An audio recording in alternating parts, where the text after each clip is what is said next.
Junior Rotax final then. Gridding up, ready to go. That's Jacob Dukes on the left and Ollie Naylor on the right-hand side. Dukes the one to watch in this one, as he's taken 3 heat victories so far today. And if he repeats the same in the final, the championship is going back to Nottinghamshire. Dukes then will be off pole position with Ollie Naylor alongside Lizzie Mentier and Sam Stoner on the same amount of points, but virtue of a faster lap, Mentier goes off P3. Hurst Grover will start in 5th place alongside Maximus Shields, with Bartek Filipiak and Sam Ardolino on row number 4. Then it's Tom Holden and Curtis Latimer to complete your top 10, with Morgan Hudson-Brown and Nicholas Ellis on row number 6. Then we've got Melissa Adrian, Jaden Hewitt, Oliver Green and Jacob Stott completing your runners. And Stott's car once again stationary down there, and that is Lizzie Mentier, who appears to have had an on-grass excursion round the on the way out of the dummy grid on the opening lap. And, she will need to roll back up into 3rd place, which is her rightful starting position.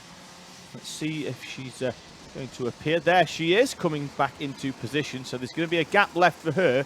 But as the drivers weave, that's the problem. They're all weaving to get heat into their tyres. And Mentier has got to find a way through into that 3rd place. She does so. That's why a lot of series, they prevent a lot of weaving after a certain point on the track. It does allow drivers that have had incidents earlier on to slot back in. Into the tramlines we go, and the first main final of the day is away and racing, and Mentier's down the inside of Ollie Naylor, but Naylor runs all the way around the outside, uses the curbs and holds on to 2nd place. So everybody else bounces their way over the rumble strips as they head down towards the inside. Stoner's there, Ardolino as well. Shields is going to get a good run, and Lizzie Mentier, as we've seen in a number of races so far today, being shuffled back into the pack in the early phases of the race. We've seen, however, in the remaining parts of it, in the first 3 heats, that car comes very, very good after around about 3 minutes. And with these finals being another 4 minutes longer, plus that 1 lap, you'll notice at the top we're up to 12 minutes now, rather than 8, as Jaden Hewitt finds a way past Morgan Hudson-Brown. We've got a driver kicking up a huge amount of dust on the outside there. And it looks like everybody is still in the mix. Jacob Stott's car, the number 13, was stationary down there on the holding area and hasn't made it out so far in this Junior Rotax final. The 2 leaders moving away at the front, with Jacob Dukes and Ollie Naylor at the moment leading the way. The 2 drivers from Nottingham have a gap of over a second back to Sam Ardolino. Then it's Stoner, Shields and Holden nose to tail. Then Mentier, who we're expecting to come good in about a minute and a half's time when she gets those tyres and the engines up to temperature. By then, though, the chances of getting a podium might be too far away, because Ardolino has broken away from Stoner and Shields and Holden, and now Shields is going to go down the inside, and Holden is going through the same gap as well. So Shields punching the hole, Holden taking full advantage. Now Sam Stoner down the inside in an ambitious move on Max Shields. He's come through. Melissa, we've got Holden off as well, and it looks like Lizzie Mentier might have been collateral damage in that one. She's dropped all the way down the back. That's going to drop her well down the order. She's currently behind Oliver Green at the moment. That's going to put her down into 14th place. Hurst Grover as well is out of position, down in 15th place. As Mentier crosses the line in 12th in front of Green and Holden.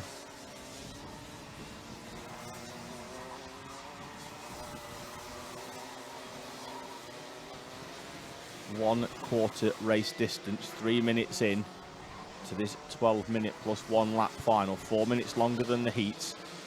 And Jacob Dukes and Ollie Naylor have moved away at the front. Sam Ardolino in 3rd place.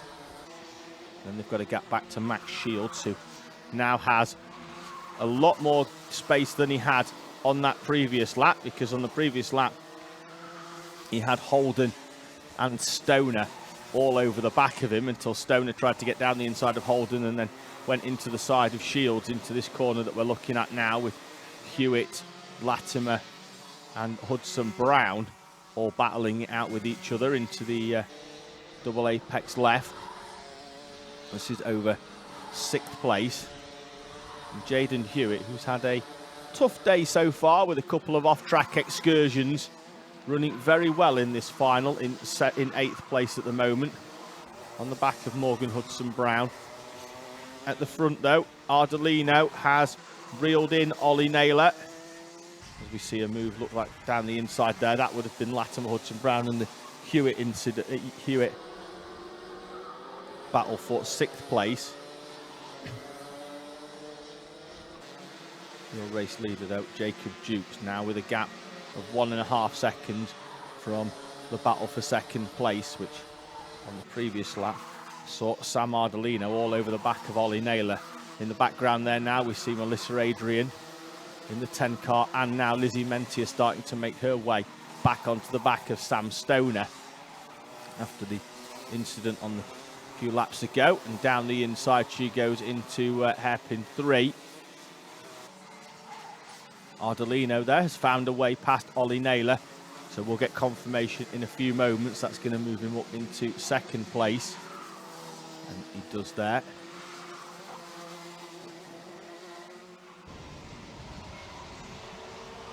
The leader now with 2.5 seconds out at the front of this race, and as it stands, as long as he stays there, Jacob Dukes will be crowned champion with a round to spare in the Junior Kart Championship in the Junior Rotax class. Almost at half race distance. It will be when they come round next time, and then they'll have that 1 lap added at the end as well. Field spread fairly big in the early phases of this race. Then we've got this intense battle going on further down, which now sees Mentier fight past Sam Stoner and on the back of Nicholas Ellis, although there seems to be a little bit more of a gap than there was on the previous one. There's Mentier getting the run down into hairpin 3, into turn 3. Stoner down the inside of Ellis, with Tom Holden right on the back as well. He's starting to rejoin the fray after being involved in that incident earlier on as well with Sam Stoner. Fastest lap of the race from Jacob Dukes as he crossed the line that time.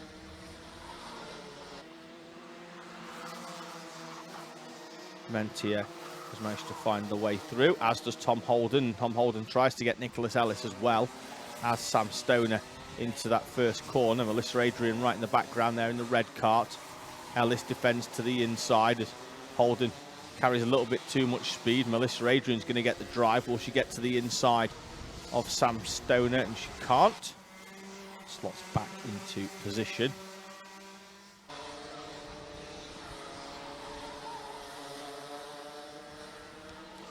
Personal bests for Ardolino and for Shields in 2nd and 4th respectively. Holden getting past Sam Stoner is acknowledged on the screen, moving him up from 11th into 12th place. It's Latimer and Hudson Brown battling out over 6th place. They had Jaden Hewitt right on the back of them a few laps ago. He's dropped away ever so slightly and may come under pressure from Lizzie Mentier in the final 4.5 minutes of this Junior Rotax final. Personal best then for Latimer, also for Mentier. Holden gets past Ellis on the previous lap. Ellis now coming under pressure from Sam Stoner and Melissa Adrian. We head down towards turn 3. Hurst Grover in the background starting to close up as well. The side-by-side between Stoner and Nicholas Ellis into that double left. And still battling it out as well, as it looks like Stoner goes wide out onto the rumble strip. This is Curtis Latimer now behind Morgan Hudson Brown. Hudson Brown up into 6th place. This is the first real battle, as those in front are fairly evenly spread. 3 seconds to Ardolino in second, then it's another just over a second to Ollie Naylor, who's comfortable in third from Max Shields.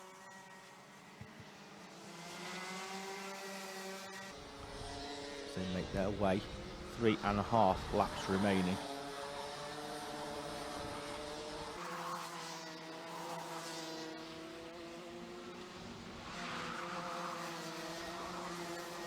Hudson Brown holding off Latimer since he got through a few laps ago. In the background, though, lurking, Jaden Hewitt and Lizzie Mentier. If she can get through, she's going to have a good chance of getting onto the back of Morgan Hudson Brown and Curtis Latimer in the final few laps of this race.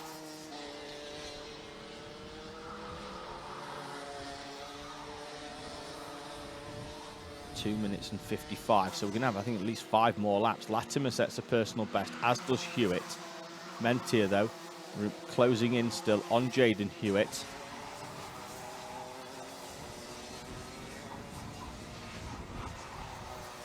And they're hard on the brakes. 2.5 minutes remaining. That's whether Lizzie Mentier's got enough left in those tyres. We know it's come good for her towards the end of most of the races, but they have been 8 minutes plus 1 lap, this one being 12. Has to find a way past Jaden Hewitt and pretty much has to be on this lap, I think. There's a slipstream on Hewitt. They go down the start-finish straight, and Lizzie Mentier is through down the inside. I think if she'd been held up for another half a lap or so, then the chances of her getting on the back of Curtis Latimer and Jaden Hewitt would have been very, very slim. As she makes her way through now, the gap is 1 second to those in front of her. And she's shown decent pace so far today, so it's not beyond the realms of possibility for that she could close this in. Whether she's going to have enough time to do anything in terms of an overtake, that remains to be seen.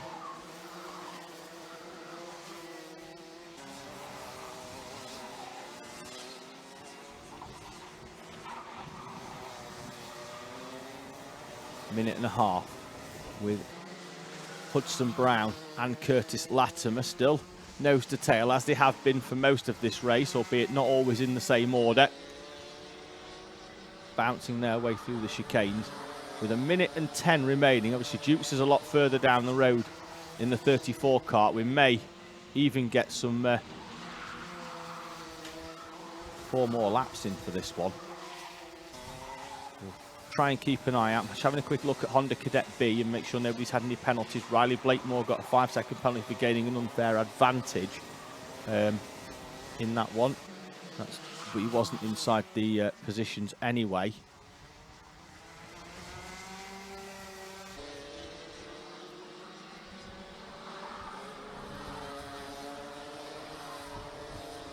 Lead us through, and they're well down the road as this battle crosses the line at 24 seconds remaining. So there's going to be, I think, 3 more laps. So they could potentially get round before the timing elapses at 10 seconds for Jacob Dukes. Keep an eye on the top of the screen and on the left. If Dukes goes to 20, as he has done there before the time elapses, and it does, then we're going to get 2 more laps for Jacob Dukes. Filipiak has reeled in Maximus Shields, 4th place for Shields, 5th for Filipiak at the moment. They head down towards turn 3. When they come over the line in a few moments' time, that will be when Jacob Dukes gets his last lap board. And it will pretty much be a victory lap, not only for the race, but also for the championship here in JKC for Jacob Dukes. Shields is coming under pressure from Bartek Filipiak for 4th place. See Mentier's closing in terms of time as well on Hudson Brown and Latimer, now within 7/10 of that battle. Can Shields hold on here from Bartek Filipiak? Almost they're heading towards the final corner, will be our race leader, Jacob Dukes, comes through, bangs the side pod, takes victory, and with it the 2022 JKC Junior Rotax Championship goes to Jacob Dukes. Sam Ardolino and Ollie Naylor complete the podium, and a hard-fought fourth place goes to Maximus Shields, with Bartek Filipiak, Morgan Hudson-Brown, Curtis Latimer, Lizzie Mentier, Tom Holden and Jaden Hewitt completing the top 10. Harry Hurst-Grover recovers to 11th, having been down in 15th in the early phase of that race.